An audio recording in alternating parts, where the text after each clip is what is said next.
بسم اللہ الرحمن الرحیم۔ آج ہم سورہ بقرہ کی آیت نمبر 151 سے پڑھیں گے۔ سب سے پہلے اس کا ترجمہ دیکھتے ہیں۔ کما ارسلنا فیکم رسولا منکم، اللہ رب العزت فرماتے ہیں جیسا کہ ہم نے بھیجا فیکم تم میں، رسولا ایک رسول، منکم جو تم میں سے ہے، یتلو علیکم آیاتنا جو تلاوت کرتا ہے تم پر ہماری آیات، ویزکیکم اور تمہیں پاک کرتا ہے، ویعلمکم الکتاب اور تمہیں سکھاتا ہے کتاب اللہ، والحکمت اور حکمت، ویعلمکم اور تمہیں سکھاتا ہے، علم دیتا ہے، ما لم تکونوا ما ان چیزوں کا، لم تکونوا تعلمون جن کو تم نہیں جانتے۔ فاذکرونی اذکرکم، اللہ رب العزت فرماتے ہیں فاذکرونی تم میرا ذکر کرو، اذکرکم میں تمہارا ذکر کروں گا، واشکرولی اور تم میرا شکر کرو، ولا تکفرون اور میری ناشکری نہ کرو۔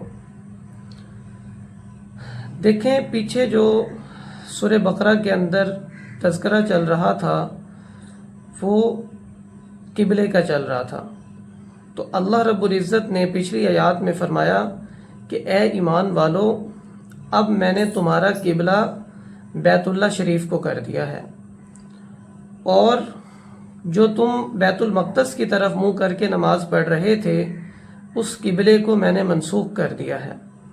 اور پھر فرمایا وَلِأُتِمَّ نِعْمَتِي عَلَيْكُمْ اور ہم نے اپنی نعمت تم پر کیا کی؟ پوری کی۔ وہ نعمت اس طرح پوری کی کہ یعنی جو قبلہ اللہ کے نزدیک زیادہ فضیلت والا تھا اس قبلے کو تمہارا قبلہ بنایا، یعنی بین الاقوامی قبلہ بنایا۔ پھر اسی نعمت کے پورا کرنے میں کما کا مطلب یہ ہے کہ جیسا کہ اللہ نے تم پر اپنی نعمت کی، کون سی نعمت؟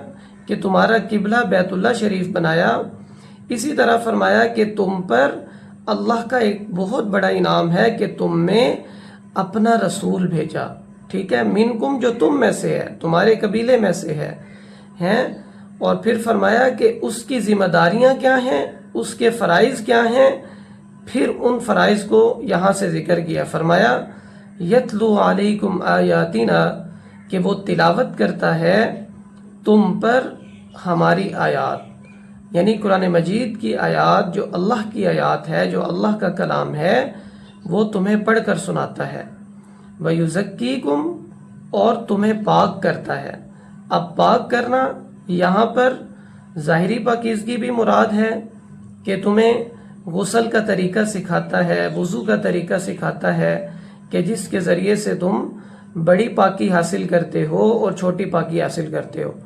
اور اسی طرح تزکیے سے مراد یعنی باطن والی پاکی مراد ہے کہ تمہارے دل سے، تمہارے اندر سے، یعنی کفر اور شرک والے جو عقائد ہیں ان کو ختم کرتا ہے اور توحید سکھاتا ہے اور تمہیں اخلاق سکھاتا ہے۔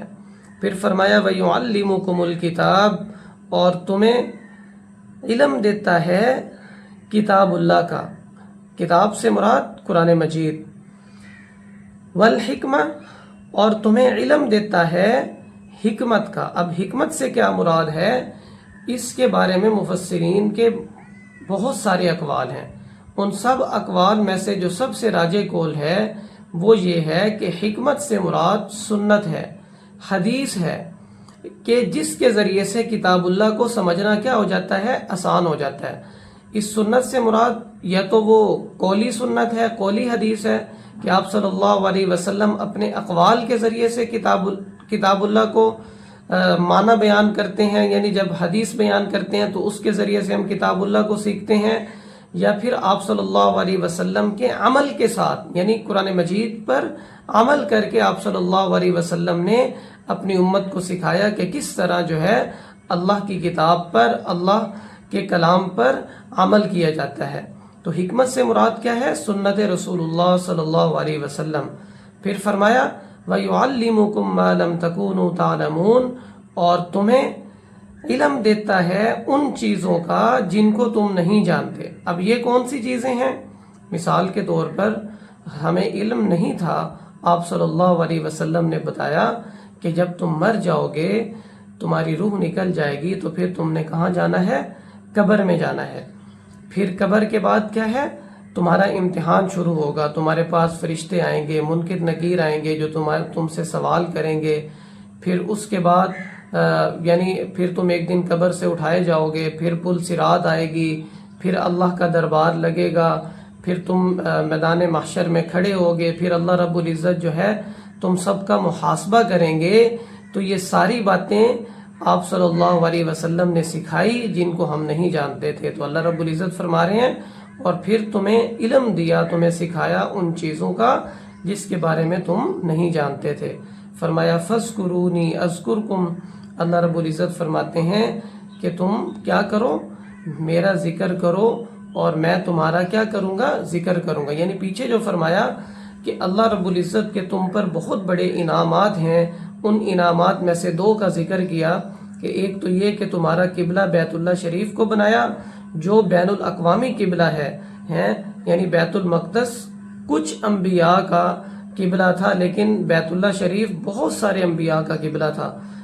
پھر تمہارے پاس جو رسول بھیجا، رسول بھی بین الاقوامی بھیجا، کہ پہلے جو رسول آتے تھے وہ صرف کسی ایک قوم کی طرف آتے تھے۔ آپ صلی اللہ علیہ وسلم کو پوری زمین پر، روئے زمین پر جتنے بھی انسان بستے ہیں ان سب کا رسول بنا کر بھیجا۔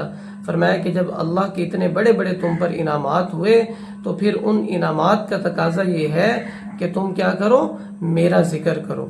اب اس ذکر سے مراد زبان والا ذکر بھی مراد ہے کہ زبان کے ساتھ، دل کے ساتھ اللہ کا ذکر کیا جائے۔ جیسے ایک صحابی نے آپ صلی اللہ علیہ وسلم سے پوچھا یا رسول اللہ صلی اللہ علیہ وسلم سب سے افضل عمل کیا ہے؟ تو آپ صلی اللہ علیہ وسلم نے فرمایا کہ تمہاری زبان ہر وقت اللہ کے ذکر کے ساتھ کیا رہے؟ تر رہے۔ اسی طرح یعنی ایک حدیث مبارکہ میں آیا کہ آپ صلی اللہ علیہ وسلم نے فرمایا کہ اللہ رب العزت فرماتے ہیں کہ جو شخص مجھے جو ہے اپنے دل میں یاد کرتا ہے، یعنی دل میں میرا ذکر کرتا ہے، تو میں بھی اپنے دل میں اس کو یاد کرتا ہوں۔ کتنی بڑی فضیلت ہے۔ اور پھر فرمایا کہ جو شخص تمام لوگوں کے سامنے میرا ذکر کرتا ہے، کسی مجمع میں میرا ذکر کرتا ہے، کسی محفل میں میرا ذکر کرتا ہے، تو میں اس کا ذکر اس سے بڑی محفل میں کرتا ہوں۔ اس سے بڑی محفل کون سی؟ فرشتوں کی محفل میں۔